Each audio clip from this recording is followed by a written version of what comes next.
Again, I'm Chelsea. I'm delighted to be here with you. Let me know how you can hear me. I can always project more, I've been told over and over my whole life. And so I've learned to speak up, I hear you but great. good.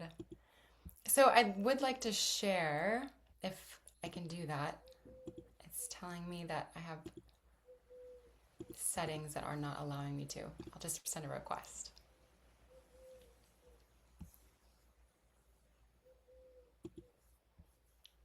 Boy effect.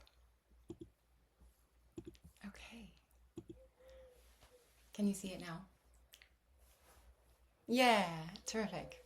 Okay, well, I am delighted to share some of my passions, some of the things that truly bring me to life. And I have been cultivating these particular tools and practices to support me um, for the last 10, 15 years, definitely since we met. Beyond that, Melissa. So thank you for having me. I'm truly delighted to be here with you. So, I'll be talking about ways that we can remain more anchored in ourselves, in our bodies, feel more connected to the present moment, less scattered, and um, really cultivating that sense of alignment with what we truly desire and basking in that sensation of fulfillment. So, we begin with this pondering, this question. What if we were to ask ourselves to forget what we know and remember what we've forgotten? This is a powerful place where many of our ancestral teachings bring us to this shared remembrance of honoring the sacred, not only within the entire world, in the earth, but certainly within each other and within ourselves. And so that's where we begin, remembering that this vessel is truly our forever home. And this vessel is often something that we have collectively adopted, shared understandings over hundreds of years, over thousands of years. And so this is not something that we need to fix or reshape, but instead it's something to adopt more loving connection with. And that's where all of this begins. So we start with remembering that we've all grown up in the patriarchy. Plain and simply, we have adopted ways of holding ourselves, both physically and also in the ways that we're connecting with how we perceive ourselves, how we perceive one another, how we show up. And so, this is truly the place that we must begin is finding that clarity on what are the constructs that we have been built within over generations and generations of having a feminine body. And it has to remind us that this particular time that we're in is a bridge. It's a bridge between the time of the technological world where everyone has access to all knowledge all the time, and a time that we're leaving behind where those with the highest amount of knowledge were put in the highest amount of power. So we're dismantling these aspects that we all carry in this feminine system and remembering that our ancestors, our recent ancestors, were experiencing the same amount of information that we are absorbing on a daily basis an entire lifetime. And so oftentimes we can feel weighed down. We can feel taxed. We can feel strained. We can feel stretched. And so we're learning how to all at the very same time navigate this very fast paced world that is only going to continue in one trajectory. faster and faster with the communication and the amount of connection that we all have. We are slowly dissolving that connection with what matters most, with ourselves, and remembering that this body is part of the earth. The earth is part of our bodies, and they are not separate. So we're finding this ability to more and more now than in past generations, even our parents and our grandparents have tools that connect us more with this sense of awareness because we have to. We have to adapt. And despite these awarenesses of perhaps these obstacles or these delivery systems that we've adopted or inherited that keep us feeling so constrained and stuck, we aren't able to get ourselves out of this loop.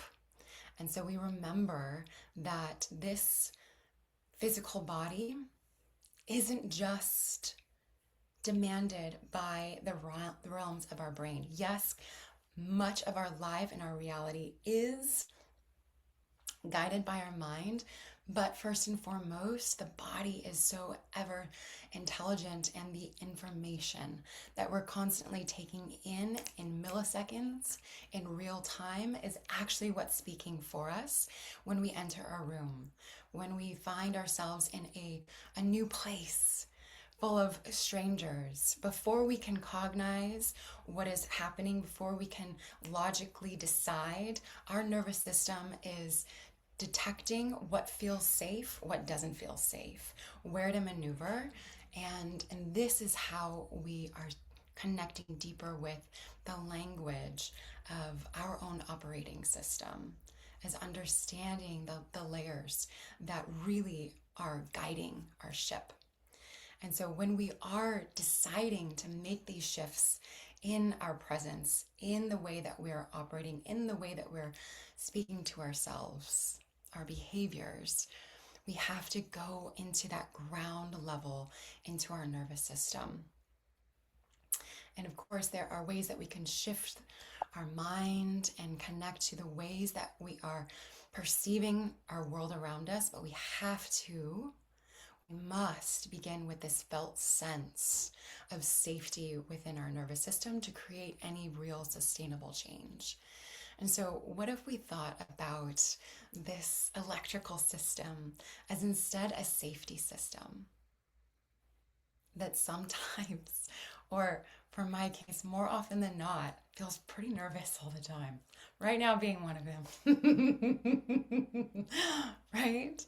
I was delivered into the world literally with this blueprint of anxiety and dread and emergency. So this is how I learned to operate from breath number one, right?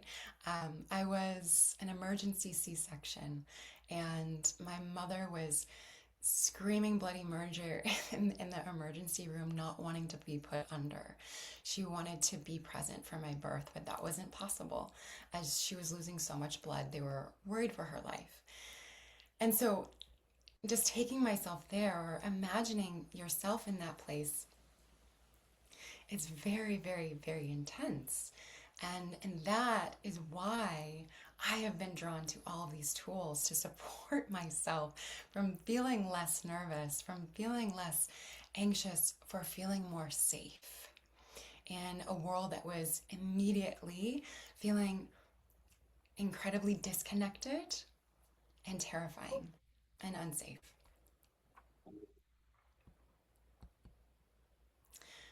And so while I have known for quite some time unraveling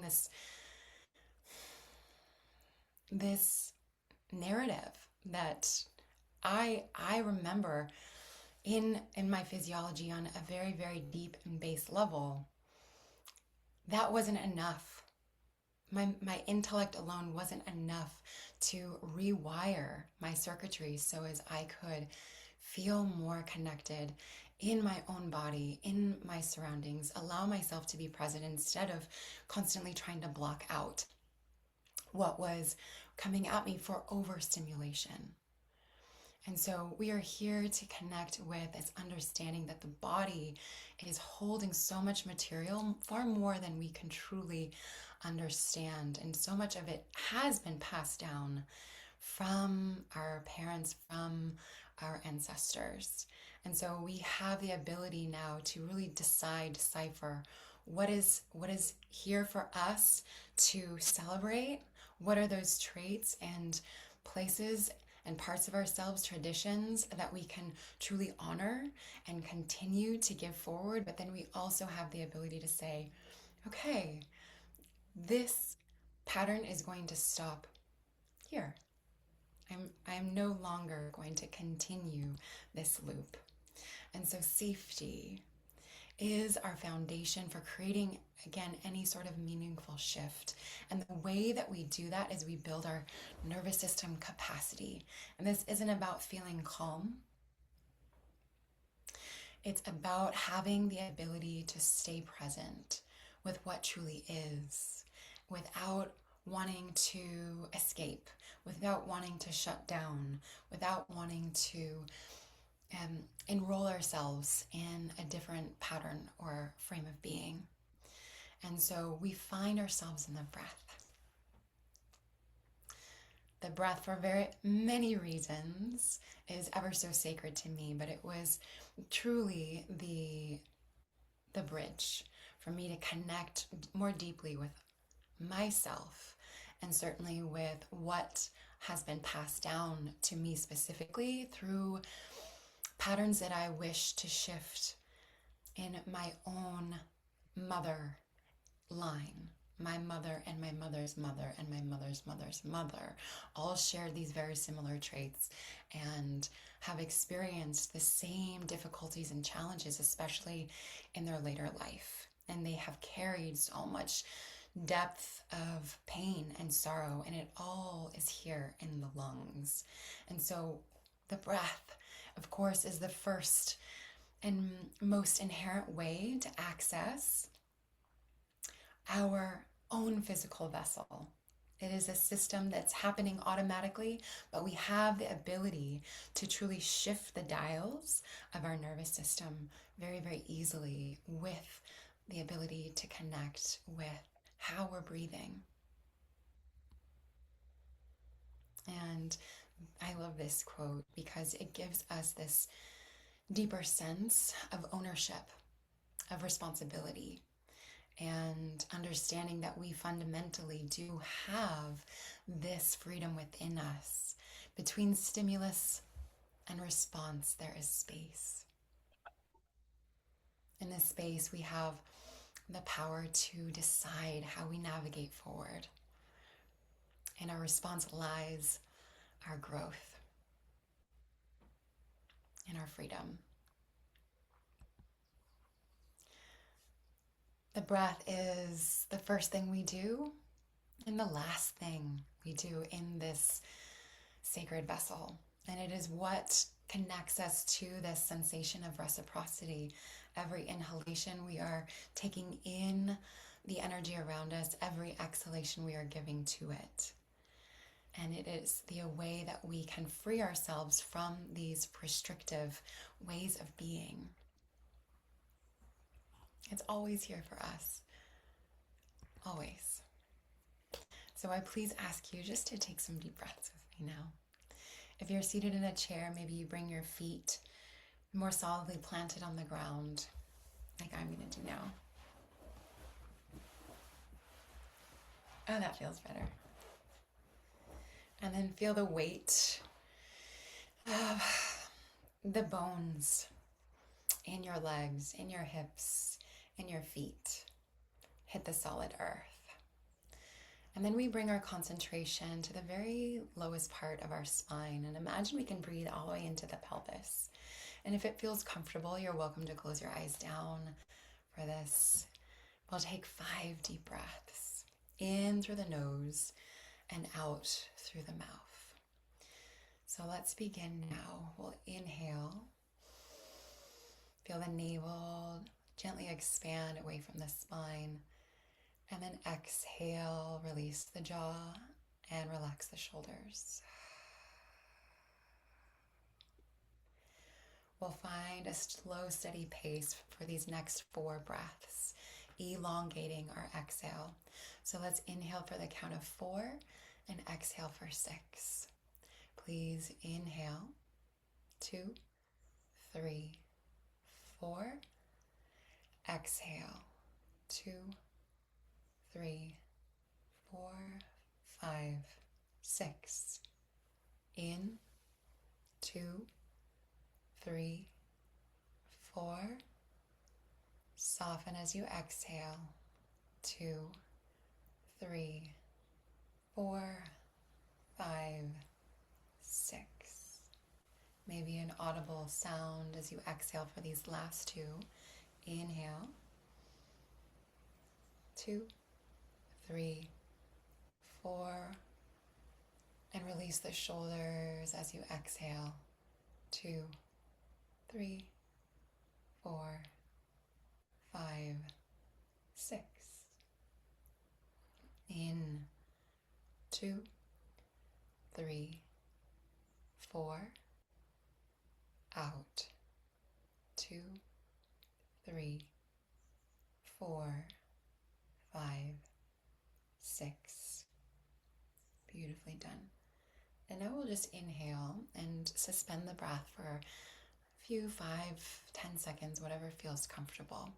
So feel your expansion. Inhale as deeply as you can. Feel the navel expand, your ribcage gently widen, your chest elevate just slightly, and hold here. Contain your breath. Relax your shoulders. Soften your chest. And exhale completely.